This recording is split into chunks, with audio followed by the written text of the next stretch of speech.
I was just kind of kidding. He isn't actually my co-host. We take him, but the co-host of the Bronco Roundup Game Day Show, live back in Boise, Brady Frederick. I know this is the season opener, Brady, but doesn't this just have the feeling that it's the championship, bro? Oh, you know what? It's always the championship, bro. You got to have that championship mentality, and I got to say, I'm glad things are working out for Scott on the Chargers because, yeah, he absolutely could be taking my job. Great to see him out there passing the torch, taking that advantage of his time off to come back and support Boise State. Now, the Broncos stepping into one of the more hostile atmospheres on the West Coast tonight. Husky Stadium hasn't treated the Broncos well. They've suffered double-digit losses in 2007 and 2013. Their only other trips out to Montlake. In order to beat UW in this environment, coaches are telling the players just lean into it and have fun.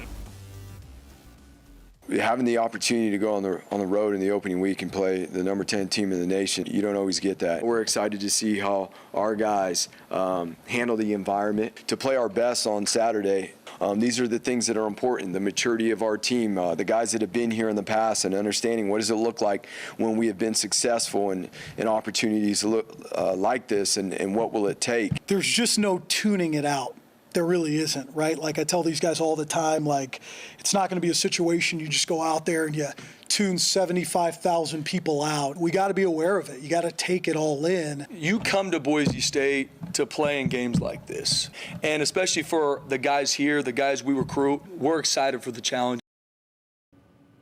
So something unusual happened at Washington last year. They didn't have a single player taken in the NFL draft. It's not because there weren't guys capable of playing on Sundays. It's because they wanted to come back because they think this team is capable of winning a national championship. You break down this offense, it's one of the best in the Pac-12. It starts with a Heisman candidate at quarterback, Michael Penix Jr. He threw 31 touchdowns last season. Also has some big weapons at wide receiver. Jalen McMillan and Rome Odunze each broke 1,000 receiving yards last year. For BSU, they know they lost some big-time playmakers on the defense after last season. This is going to be a big test right out of the gate, but they're ready to come out and prove themselves.